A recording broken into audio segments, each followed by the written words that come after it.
ಎಲ್ರಿಗೂ ನಮಸ್ಕಾರ. ಎಲ್ರಿಗೂ ಬಲಿಪಾಡ್ಯಮಿ ಹಬ್ಬದ ಶುಭಾಶಯಗಳು. ಈಗ ಮೊದಲು ಬಲಿಪಾಡ್ಯಮಿಯನ್ನು ಯಾಕೆ ಆಚರಿಸಲಾಗುತ್ತದೆ ಅನ್ನುವ ಕಥೆಯನ್ನು ಕೇಳುವ. ನಂತರ ಮಂತ್ರದ ಫಲ ಹಾಗೂ ಮಂತ್ರವನ್ನು ಕೇಳುವ. ಬಲಿ ಮಹಾರಾಜರು ಶ್ರೀ ವಿಷ್ಣು ದೇವರ ಭಕ್ತರಾಗಿದ್ರು ಮತ್ತು ಅವರು ಪ್ರಜೆಗಳನ್ನು ಕೂಡ ಚೆನ್ನಾಗಿ ನೋಡ್ಕೊಳ್ತಿದ್ರು. ಅವರ ರಾಜ್ಯದಲ್ಲಿ ಸುಖ ಸಮೃದ್ಧಿಯ ಕೊರತೆ ಇರಲಿಲ್ಲ. ಆದ್ರೆ ಅವರಲ್ಲಿ ಸ್ವಲ್ಪ ರಾಕ್ಷಸರ ರೀತಿ ಕೆಟ್ಟ ಗುಣಗಳಿದ್ದವು. ಅವರು ಸ್ವರ್ಗಾಧಿಪತಿಯಾಗಬೇಕೆಂದು ಅನೇಕ ಅಶ್ವಮೇಧ ಯಜ್ಞಗಳನ್ನು ಮಾಡಿದರು. ಕೊನೆಯ ಅಶ್ವಮೇಧ ಯಜ್ಞ ಮಾಡುವ ಸಮಯದಲ್ಲಿ ಶ್ರೀ ವಿಷ್ಣು ದೇವರು ವಾಮನಾವತಾರವನ್ನು ತೆಗೆದುಕೊಂಡು 3 ಹೆಜ್ಜೆಯ ದಾನವನ್ನು ಕೇಳಿ ಬಲಿ ಮಹಾರಾಜರನ್ನು ಪಾತಾಳಕ್ಕೆ ತಳ್ಳಿದರು. ಆಗ ಶ್ರೀ ವಿಷ್ಣು ದೇವರು ಬಲಿ ಮಹಾರಾಜರಿಗೆ ಒಂದು ವರದಾನವನ್ನು ಕೊಟ್ಟರು. ಅದೇನೆಂದರೆ ಬಲಿ ಮಹಾರಾಜರು ವರ್ಷದಲ್ಲಿ ಬರೀ ಒಂದೇ ದಿನ ಭೂಮಿಗೆ ಬರಬಹುದು ಎಂದು. ಆ ದಿನವೇ ಬಲಿಪಾಡ್ಯಮಿಯ ದಿನ. ಈ ದಿನದಂದು ಬಲಿ ಮಹಾರಾಜರು ಪ್ರತಿಯೊಬ್ಬ ಮನುಷ್ಯನ ಮನೆಗೆ ಬರುತ್ತಾರೆ ಮತ್ತು ಈ ದಿನ ಯಾರು ಶ್ರೀ ವಿಷ್ಣು ದೇವರ ಹಾಗೂ ಬಲಿ ಮಹಾರಾಜರ ಪೂಜೆ ಮಾಡುತ್ತಾರೋ ಅವರ ಜೀವನ ಸುಖ ಸಮೃದ್ಧಿಯಿಂದ ತುಂಬಿ ಹೋಗುತ್ತದೆ. ಹಾಗಾಗಿ ಇವತ್ತು ತಪ್ಪದೆ ಶ್ರೀ ವಿಷ್ಣು ದೇವರ ಹಾಗೂ ಬಲಿ ಮಹಾರಾಜರ ಪೂಜೆಯನ್ನು ಮಾಡಿ. ಪೂಜೆ ಮಾಡಿದ ನಂತರ ನಾನು ಮುಂದೆ ಜಪಿಸುತ್ತಿರುವ ಮಂತ್ರವನ್ನು ಭಕ್ತಿಯಿಂದ ಬೆಳಿಗ್ಗೆ, ಮಧ್ಯಾಹ್ನ ಹಾಗೂ ಸಂಜೆ ಕೇಳಿ. ಬೆಳಿಗ್ಗೆ ಪೂಜೆ ಮಾಡುವ ಸಮಯ 6:42ರಿಂದ 8:58 ಮಧ್ಯದ ಸಮಯ. ಇವತ್ತು ನಾವು ಕೇಳುತ್ತಿರುವ ಮಂತ್ರದ ಹೆಸರು ಶ್ರೀ ಗದಾಧರ ಮಂತ್ರ. ಗದಾಧರ ಅನ್ನುವುದು ಶ್ರೀ ವಿಷ್ಣು ದೇವರ ಇನ್ನೊಂದು ಹೆಸರು. ಈ ಮಂತ್ರವನ್ನು ವರಾಹ ಪುರಾಣದಿಂದ ತೆಗೆದುಕೊಳ್ಳಲಾಗಿದೆ. ರೈಭ್ಯ ಮುನಿಗಳು ಈ ಮಂತ್ರವನ್ನು ಬರೆದಿರುವುದು. ಈ ಮಂತ್ರವನ್ನು ಇವತ್ತು ಬೆಳಿಗ್ಗೆ, ಮಧ್ಯಾಹ್ನ ಹಾಗೂ ಸಂಜೆ ತಲಾ 108 ಬಾರಿ ಭಕ್ತಿಯಿಂದ ಕೇಳಿದ್ರೆ ಸರ್ವಬಾಧೆಗಳು ತಕ್ಷಣ ಪರಿಹಾರವಾಗುತ್ತವೆ. ಧನ ಸಂಪತ್ತಿಗೆ ರಕ್ಷಣೆ ಸಿಗುತ್ತದೆ. ಮಾನಸಿಕ ಶಾಂತಿ ಲಭಿಸುತ್ತದೆ. ಗೆಲುವು ಹಾಗೂ ಅಭಿವೃದ್ಧಿ ದೊರೆಯುತ್ತದೆ. ಯಶಸ್ಸು ದೊರೆಯುತ್ತದೆ ಮತ್ತು ಹಣಕಾಸಿನ ತೊಂದರೆಗಳು ಶಾಶ್ವತವಾಗಿ ಪರಿಹಾರವಾಗುತ್ತವೆ. ನಿನ್ನೆ ನಾನು ಕೇಳಿದ ಪ್ರಶ್ನೆ, ದಂಡಪಾಣಿ ಪಂಚರತ್ನದಲ್ಲಿ ಪಂಚ ಎಂದರೇನು ಎಂದು. ಈ ಪ್ರಶ್ನೆಗೆ ಸರಿಯುತ್ತರ C5. ಸರಿಯುತ್ತರ ಕೊಟ್ಟವರಲ್ಲಿ ಒಬ್ಬರ ಹೆಸರು ಉಮಾಶಂಕರಿ. ಉಮಾಶಂಕರಿಯವರೇ ಭಕ್ತಿ ಮಾಡುವುದನ್ನು ಮುಂದುವರಿಸಿ ಅಂತ ಹೇಳ್ತಾ ಇವತ್ತಿನ ಪ್ರಶ್ನೆಯನ್ನು ನೋಡುವ. ಬಲಿ ಮಹಾರಾಜರು ಎಷ್ಟು ಅಶ್ವಮೇಧ ಯಜ್ಞಗಳನ್ನು ಮಾಡಿದ್ದರು? A 1, B 10, C 100, D 1000. ಈ ಪ್ರಶ್ನೆಗೆ ಸರಿ ಉತ್ತರ ಕೊಟ್ಟವರಲ್ಲಿ ಒಬ್ಬರ ಹೆಸರನ್ನು ನಾಳಿನ ವಿಡಿಯೋದಲ್ಲಿ ಹೇಳ್ತೇನೆ. ಬನ್ನಿ ಈಗ ಈ ಶಕ್ತಿಶಾಲಿ ಬಲಿಪಾಡ್ಯಮಿ ಮಂತ್ರವನ್ನು 108 ಬಾರಿ ಭಕ್ತಿಯಿಂದ ಕೇಳುವ. ಅದಕ್ಕಿಂತ ಮುಂಚೆ ಓಂ ಗದಾಧರಾಯ ನಮಃ, ಓಂ ಬಲಿ ಮಹಾರಾಜಾಯ ನಮಃ ಎಂದು ಕಮೆಂಟ್ ಮಾಡಿ. ಚಾನಲಿಗೆ ಹೊಸಬ್ರಾಗಿದ್ರೆ ಚಾನಲನ್ನು ಸಬ್ಸ್ಕ್ರೈಬ್ ಮಾಡಿ. ಹತ್ರ ಇರುವ ಬೆಲ್ ಬಟನ್ ಪ್ರೆಸ್ ಮಾಡಿ. ಆಲ್ ಅನ್ನುವ ಆಪ್ಷನ್ ಅನ್ನು ಸೆಲೆಕ್ಟ್ ಮಾಡಿ. ನೀವು ಆನ್ಲೈನಿಂದ ಕಲಶವನ್ನು ಖರೀದಿಸಲು ಇಚ್ಛಿಸಿದರೆ ಈ ವಿಡಿಯೋದಲ್ಲಿ ಟ್ಯಾಗ್ ಮಾಡಿದ ಕಲಶವನ್ನು ಖರೀದಿಸಬಹುದು. ಶ್ರೀ ಕೃಷ್ಣ ಜ್ಯೋತಿಷ್ಯಾಲಯ, ಉಡುಪಿಯ ಪ್ರಖ್ಯಾತ ಜ್ಯೋತಿಷ್ಯ ವಿದ್ವಾಂಸರು, ದೈವಜ್ಞ ಶ್ರೀ ವಿದ್ಯಾತೀರ್ಥ ಪ್ರಸನ್ನ ಭಟ್. ನಿಮ್ಮ ಸಮಸ್ಯೆ ಯಾವುದೇ ಇದ್ದರೂ ತುಳುನಾಡಿನ ದೈವಾರಾಧನೆಯಿಂದ ಹಾಗೂ ಶ್ರೀಕೃಷ್ಣ ದೈವಿಕ ಶಕ್ತಿಯಿಂದ ಶಾಶ್ವತ ಪರಿಹಾರ ಮಾಡಿಕೊಡುತ್ತಾರೆ. ನಿಮ್ಮ ಸಮಸ್ಯೆಗಳಾದ ಪ್ರೀತಿಯಲ್ಲಿ ನಂಬಿ ಮೋಸ, ನೀವು ಇಷ್ಟಪಟ್ಟವರು ನಿಮ್ಮಂತೆ ಆಗಲು, ಅತ್ತೆ ಸೊಸೆ ಕಲಹ, ವ್ಯಾಪಾರ ವ್ಯವಹಾರ, ಹಣಕಾಸು, ಮದುವೆ, ಸಂತಾನ, ಶತ್ರುಕಾಟ ಇನ್ನು ಮುಂತಾದ ಸಮಸ್ಯೆಗಳಿಗೆ ಬಲಿಷ್ಠ ಪೂಜಾ ಶಕ್ತಿಯಿಂದ ಶಾಶ್ವತ ಪರಿಹಾರ ಮಾಡಿಕೊಡುತ್ತಾರೆ. ಮತ್ಸ್ಯಾದಿ ನಾಮಾನಿ ಜಗತ್ಸು ಪ್ರಶ್ನುತೆ ಸುರಾದಿ ಸಂರಕ್ಷಣತೋ ವೃಷಾ ಕಪಿಃ ಮುಖಸ್ವರೂಪೇಣ ಸ ಸಂತತೋ ವಿಭುರ್ಗದಾಧರೋ ಮೇ ವಿದಧಾತು ಸದ್ಗತಿಂ. ಮತ್ಸ್ಯಾದಿ ನಾಮಾನಿ ಜಗತ್ಸು ಪ್ರಶ್ನುತೆ ಸುರಾದಿ ಸಂರಕ್ಷಣತೋ ವೃಷಾ ಕಪಿಃ ಮುಖಸ್ವರೂಪೇಣ ಸ ಸಂತತೋ ವಿಭುರ್ಗದಾಧರೋ ಮೇ ವಿದಧಾತು ಸದ್ಗತಿಂ. मत्स्यादिनामानि जगत्सु प्रश्नुते सुरादिसंरक्षणतो वृषाकपिः मुखस्वरूपेण स सन्ततो विभुर्गदाधरो मे विदधातु सद्गतिम् मत्स्यादिनामानि जगत्सु प्रश्नुते सुरादिसंरक्षणतो वृषाकपिः मुखस्वरूपेण स सन्ततो विभुर्गदाधरो मे विदधातु सद्गतिम् मत्स्यादिनामानि जगत्सु प्रश्नुते सुरादिसंरक्षणतो वृषाकपिः मुखस्वरूपेण स सन्ततो विभुर्गदाधरो मे विदधातु सद्गतिम् मत्स्यादिनामानि जगत्सु प्रश्नुते सुरादिसंरक्षणतो वृषाकपिः मुखस्वरूपेण स सन्ततो विभुर्गदाधरो मे विदधातु सद्गतिम् मत्स्यादिनामानि जगत्सु प्रश्नुते सुरादिसंरक्षणतो वृषाकपिः मुखस्वरूपेण स सन्ततो विभुर्गदाधरो मे विदधातु सद्गतिम् मत्स्यादिनामानि जगत्सु प्रश्नुते सुरादिसंरक्षणतो वृषाकपिः मुखस्वरूपेण स सन्ततो विभुर्गदाधरो मे विदधातु सद्गतिम् मत्स्यादिनामानि जगत्सु प्रश्नुते सुरादिसंरक्षणतो वृषाकपिः मुखस्वरूपेण स सन्ततो विभुर्गदाधरो मे विदधातु सद्गतिम् मत्स्यादिनामानि जगत्सु प्रश्नुते सुरादिसंरक्षणतो वृषाकपिः मुखस्वरूपेण स सन्ततो विभुर्गदाधरो मे विदधातु सद्गतिम् मत्स्यादिनामानि जगत्सु प्रश्नुते सुरादिसंरक्षणतो वृषाकपिः मुखस्वरूपेण स सन्ततो विभुर्गदाधरो मे विदधातु सद्गतिम् मत्स्यादिनामानि जगत्सु प्रश्नुते सुरादिसंरक्षणतो वृषाकपिः मुखस्वरूपेण स सन्ततो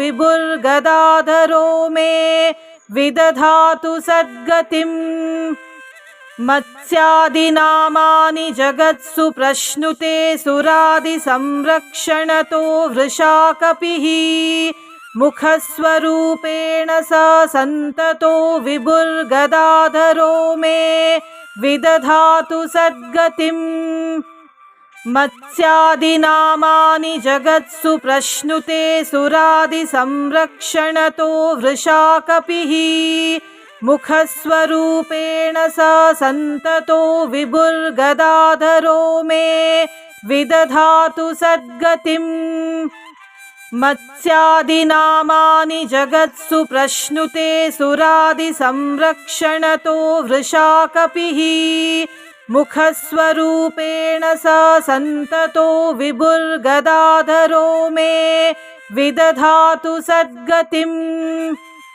मत्स्यादिनामानि जगत्सु प्रश्नुते सुरादिसंरक्षणतो वृषाकपिः मुखस्वरूपेण स सन्ततो विभुर्गदाधरो मे विदधातु सद्गतिम् मत्स्यादिनामानि जगत्सु प्रश्नुते सुरादिसंरक्षणतो वृषाकपिः मुखस्वरूपेण स सन्ततो विभुर्गदाधरो मे विदधातु सद्गतिम् मत्स्यादिनामानि जगत्सु प्रश्नुते सुरादिसंरक्षणतो वृषाकपिः मुखस्वरूपेण स सन्ततो विभुर्गदाधरो मे विदधातु सद्गतिम् मत्स्यादिनामानि जगत्सु प्रश्नुते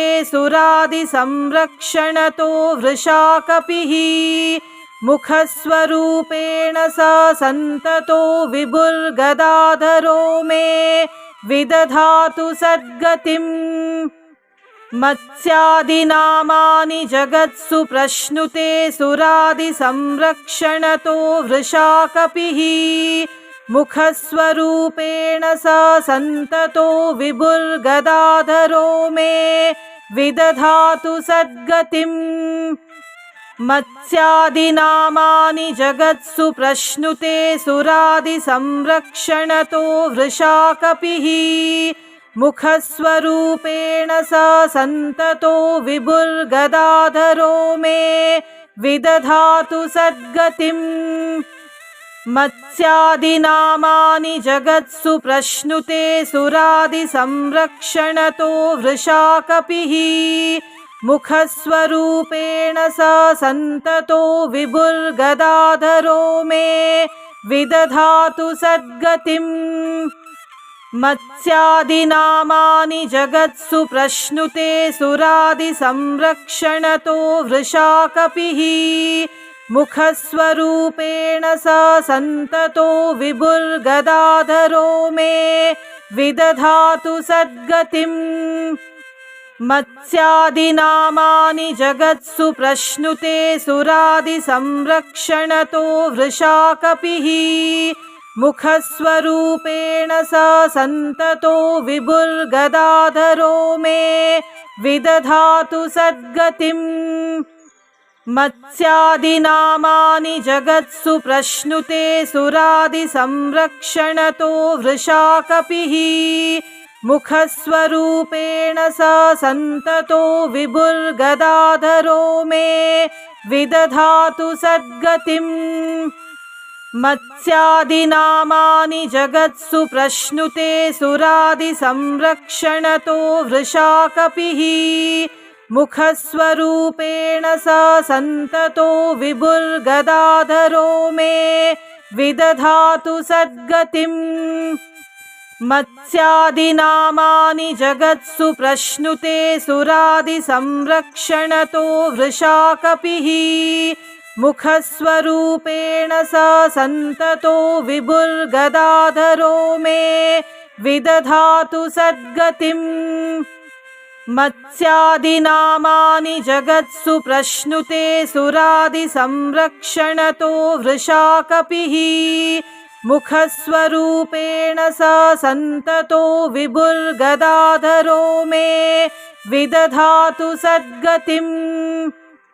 मत्स्यादिनामानि जगत्सु प्रश्नुते सुरादिसंरक्षणतो वृषाकपिः मुखस्वरूपेण स सन्ततो विभुर्गदाधरो मे विदधातु सद्गतिम् मत्स्यादिनामानि जगत्सु प्रश्नुते सुरादिसंरक्षणतो वृषाकपिः मुखस्वरूपेण स सन्ततो विभुर्गदाधरो मे विदधातु सद्गतिम् मत्स्यादिनामानि जगत्सु प्रश्नुते सुरादिसंरक्षणतो वृषाकपिः मुखस्वरूपेण स सन्ततो विभुर्गदाधरो मे विदधातु सद्गतिम् मत्स्यादिनामानि जगत्सु प्रश्नुते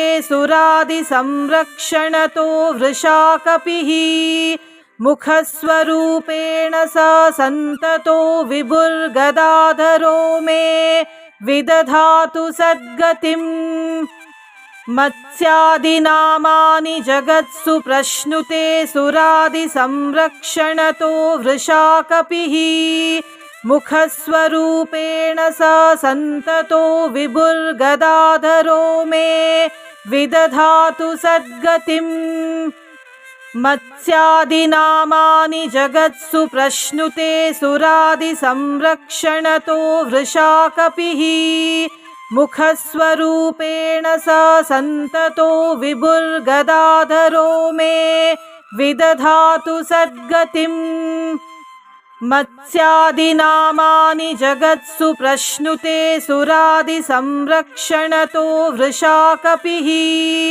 मुखस्वरूपेण स सन्ततो विभुर्गदाधरो मे विदधातु सद्गतिम् मत्स्यादिनामानि जगत्सु प्रश्नुते सुरादिसंरक्षणतो वृषाकपिः मुखस्वरूपेण स सन्ततो विभुर्गदाधरो मे विदधातु सद्गतिम् मत्स्यादिनामानि जगत्सु प्रश्नुते सुरादिसंरक्षणतो वृषाकपिः मुखस्वरूपेण स सन्ततो विभुर्गदाधरो मे विदधातु सद्गतिम् मत्स्यादिनामानि जगत्सु प्रश्नुते सुरादिसंरक्षणतो वृषाकपिः मुखस्वरूपेण स सन्ततो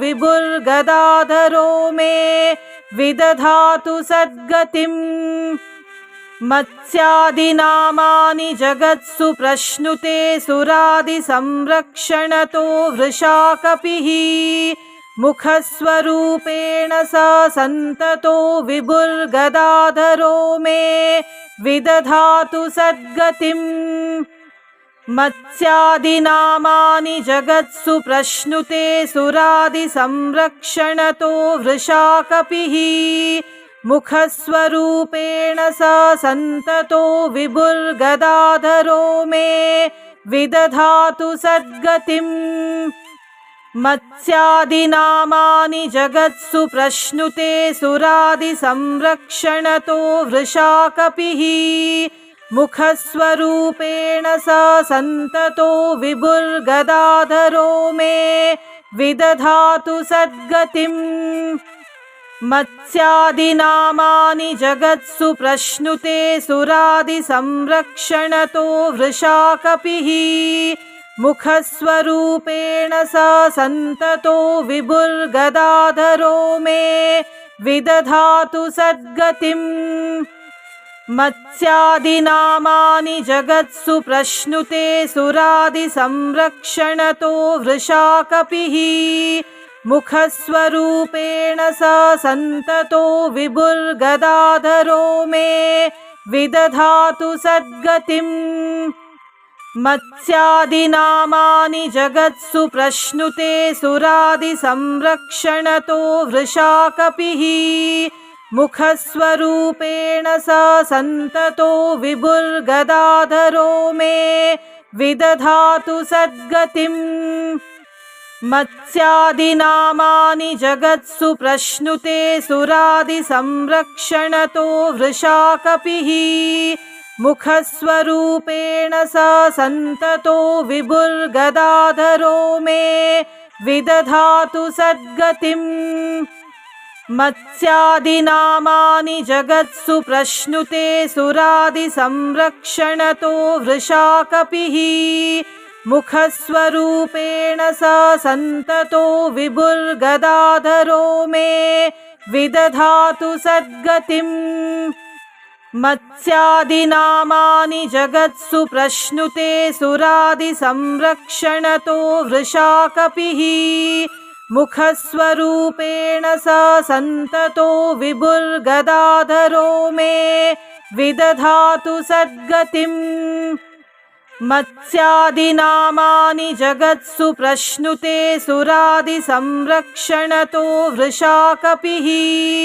मुखस्वरूपेण स सन्ततो विभुर्गदाधरो मे विदधातु सद्गतिम् मत्स्यादिनामानि जगत्सु प्रश्नुते सुरादिसंरक्षणतो वृषाकपिः मुखस्वरूपेण स सन्ततो विभुर्गदाधरो मे विदधातु सद्गतिम् मत्स्यादिनामानि जगत्सु प्रश्नुते सुरादिसंरक्षणतो वृषाकपिः मुखस्वरूपेण स सन्ततो विभुर्गदाधरो मे विदधातु सद्गतिम् मत्स्यादिनामानि जगत्सु प्रश्नुते सुरादिसंरक्षणतो वृषाकपिः मुखस्वरूपेण स सन्ततो विभुर्गदाधरो मे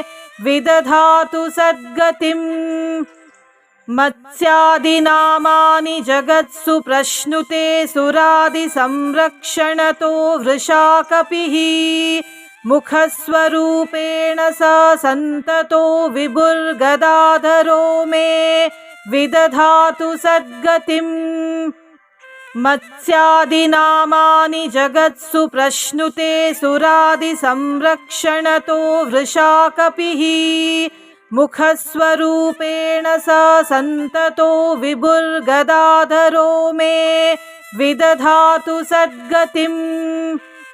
मत्स्यादिनामानि जगत्सु प्रश्नुते सुरादिसंरक्षणतो वृषाकपिः मुखस्वरूपेण स सन्ततो विभुर्गदाधरो मे विदधातु सद्गतिम्। मत्स्यादिनामानि जगत्सु प्रश्नुते सुरादिसंरक्षणतो वृषाकपिः मुखस्वरूपेण स सन्ततो विभुर्गदाधरो मे विदधातु सद्गतिम्।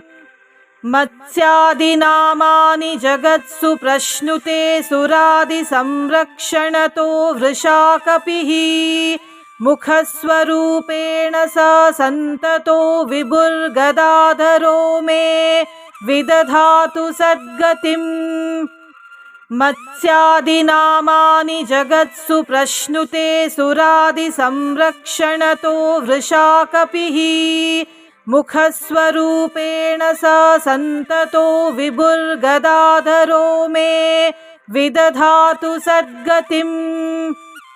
मत्स्यादिनामानि जगत्सु प्रश्नुते सुरादिसंरक्षणतो वृषाकपिः मुखस्वरूपेण स सन्ततो विभुर्गदाधरो मे विदधातु सद्गतिम्।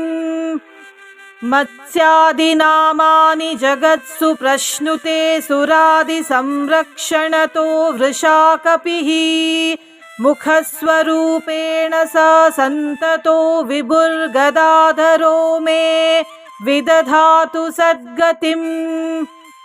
मत्स्यादिनामानि जगत्सु प्रश्नुते सुरादिसंरक्षणतो वृषाकपिः मुखस्वरूपेण स सन्ततो विभुर्गदाधरो मे विदधातु सद्गतिम्। मत्स्यादिनामानि जगत्सु प्रश्नुते सुरादिसंरक्षणतो वृषाकपिः मुखस्वरूपेण स सन्ततो विभुर्गदाधरो मे विदधातु सद्गतिम्।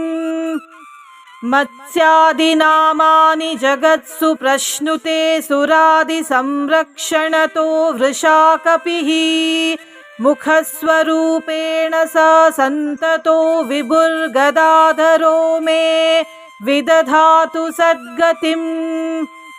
मत्स्यादिनामानि जगत्सु प्रश्नुते सुरादिसंरक्षणतो वृषाकपिः मुखस्वरूपेण स सन्ततो विभुर्गदाधरो मे विदधातु सद्गतिम्।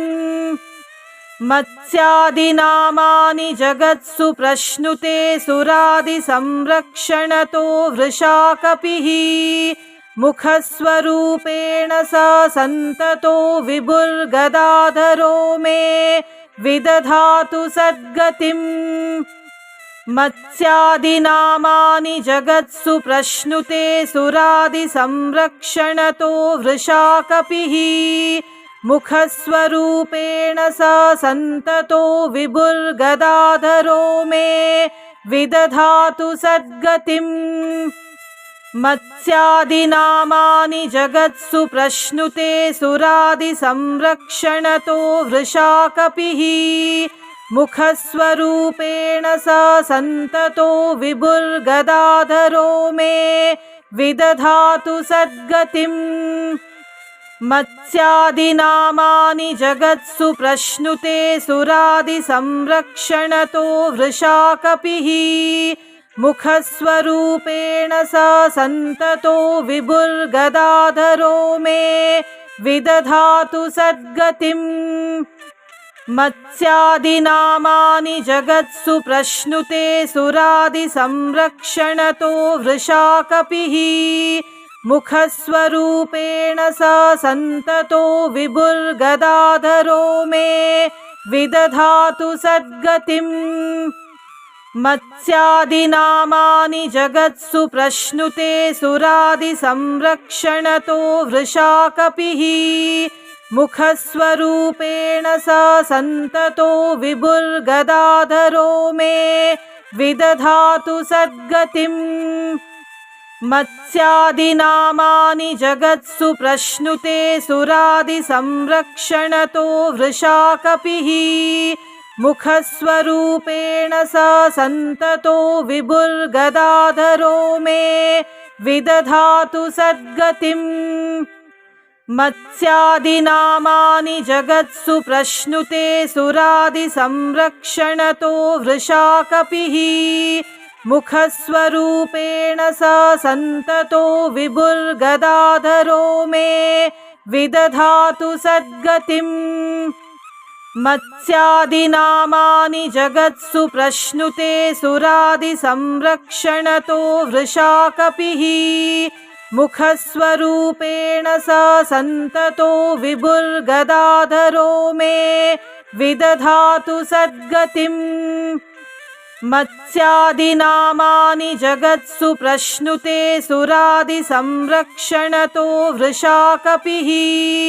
मुखस्वरूपेण स सन्ततो विभुर्गदाधरो मे विदधातु सद्गतिम् मत्स्यादिनामानि जगत्सु प्रश्नुते सुरादिसंरक्षणतो वृषाकपिः मुखस्वरूपेण स सन्ततो विभुर्गदाधरो मे विदधातु सद्गतिम् मत्स्यादिनामानि जगत्सु प्रश्नुते सुरादिसंरक्षणतो वृषाकपिः मुखस्वरूपेण स सन्ततो विभुर्गदाधरो मे विदधातु सद्गतिम् मत्स्यादिनामानि जगत्सु प्रश्नुते सुरादिसंरक्षणतो वृषाकपिः मुखस्वरूपेण स सन्ततो विभुर्गदाधरो मे विदधातु सद्गतिम् मत्स्यादिनामानि जगत्सु प्रश्नुते सुरादिसंरक्षणतो वृषाकपिः मुखस्वरूपेण स सन्ततो विभुर्गदाधरो मे विदधातु सद्गतिम् मत्स्यादिनामानि जगत्सु प्रश्नुते सुरादिसंरक्षणतो वृषाकपिः मुखस्वरूपेण स सन्ततो विभुर्गदाधरो मे विदधातु सद्गतिम् मत्स्यादिनामानि जगत्सु प्रश्नुते सुरादिसंरक्षणतो वृषाकपिः मुखस्वरूपेण स सन्ततो विभुर्गदाधरो मे विदधातु सद्गतिम् मत्स्यादिनामानि जगत्सु प्रश्नुते सुरादिसंरक्षणतो वृषाकपिः मुखस्वरूपेण स सन्ततो विभुर्गदाधरो मे विदधातु सद्गतिम् मत्स्यादिनामानि जगत्सु प्रश्नुते सुरादिसंरक्षणतो वृषाकपिः मुखस्वरूपेण स सन्ततो विभुर्गदाधरो मे विदधातु सद्गतिम् मत्स्यादिनामानि जगत्सु प्रश्नुते सुरादिसंरक्षणतो वृषाकपिः मुखस्वरूपेण स सन्ततो विभुर्गदाधरो मे विदधातु सद्गतिम् मत्स्यादिनामानि जगत्सु प्रश्नुते सुरादिसंरक्षणतो वृषाकपिः मुखस्वरूपेण स सन्ततो विभुर्गदाधरो मे विदधातु सद्गतिम् मत्स्यादिनामानि जगत्सु प्रश्नुते सुरादिसंरक्षणतो वृषाकपिः मुखस्वरूपेण स सन्ततो विभुर्गदाधरो मे विदधातु सद्गतिम् मत्स्यादिनामानि जगत्सु प्रश्नुते सुरादिसंरक्षणतो वृषाकपिः मुखस्वरूपेण स सन्ततो विभुर्गदाधरो मे विदधातु सद्गतिम् मत्स्यादिनामानि जगत्सु प्रश्नुते सुरादिसंरक्षणतो वृषाकपिः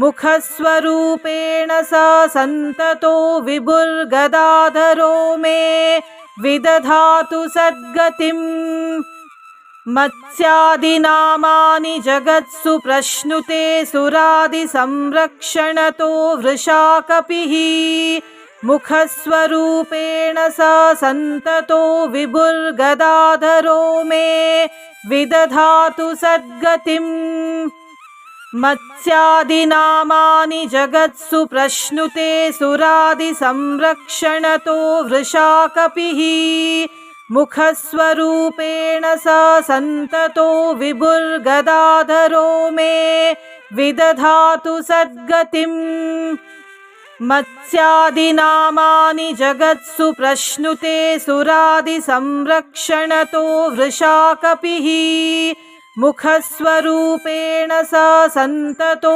विभुर्गदाधरो मे विदधातु सद्गतिम् मत्स्यादिनामानि जगत्सु प्रश्नुते सुरादिसंरक्षणतो वृषाकपिः मुखस्वरूपेण स सन्ततो विभुर्गदाधरो मे विदधातु सद्गतिम् मत्स्यादिनामानि जगत्सु प्रश्नुते सुरादिसंरक्षणतो वृषाकपिः मुखस्वरूपेण स सन्ततो विभुर्गदाधरो मे विदधातु सद्गतिम् मत्स्यादिनामानि जगत्सु प्रश्नुते सुरादिसंरक्षणतो वृषाकपिः मुखस्वरूपेण स सन्ततो विभुर्गदाधरो मे विदधातु सद्गतिम्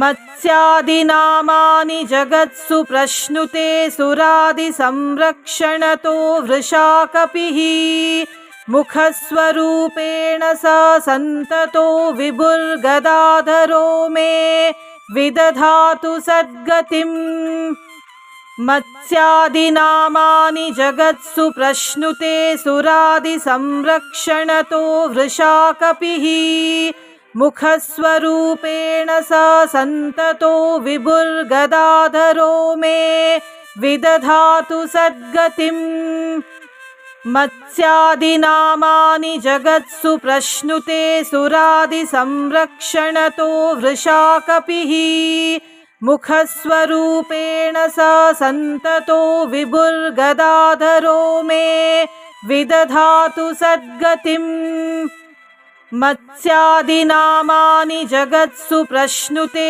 सुरादिसंरक्षणतो वृषाकपिः मुखस्वरूपेण स सन्ततो विभुर्गदाधरो मे विदधातु सद्गतिम् मत्स्यादिनामानि जगत्सु प्रश्नुते सुरादिसंरक्षणतो वृषाकपिः मुखस्वरूपेण स सन्ततो विभुर्गदाधरो मे विदधातु सद्गतिम् मत्स्यादिनामानि जगत्सु प्रश्नुते सुरादिसंरक्षणतो वृषाकपिः मुखस्वरूपेण स सन्ततो विभुर्गदाधरो मे विदधातु सद्गतिम् मत्स्यादिनामानि जगत्सु प्रश्नुते सुरादिसंरक्षणतो वृषाकपिः मुखस्वरूपेण स सन्ततो विभुर्गदाधरो मे विदधातु सद्गतिम् मत्स्यादिनामानि जगत्सु प्रश्नुते सुरादिसंरक्षणतो वृषाकपिः मुखस्वरूपेण स सन्ततो विभुर्गदाधरो मे विदधातु सद्गतिम् मत्स्यादिनामानि जगत्सु प्रश्नुते सुरादिसंरक्षणतो वृषाकपिः मुखस्वरूपेण स सन्ततो विभुर्गदाधरो मे विदधातु सद्गतिम् मत्स्यादिनामानि जगत्सु प्रश्नुते सुरादिसंरक्षणतो वृषाकपिः मुखस्वरूपेण स सन्ततो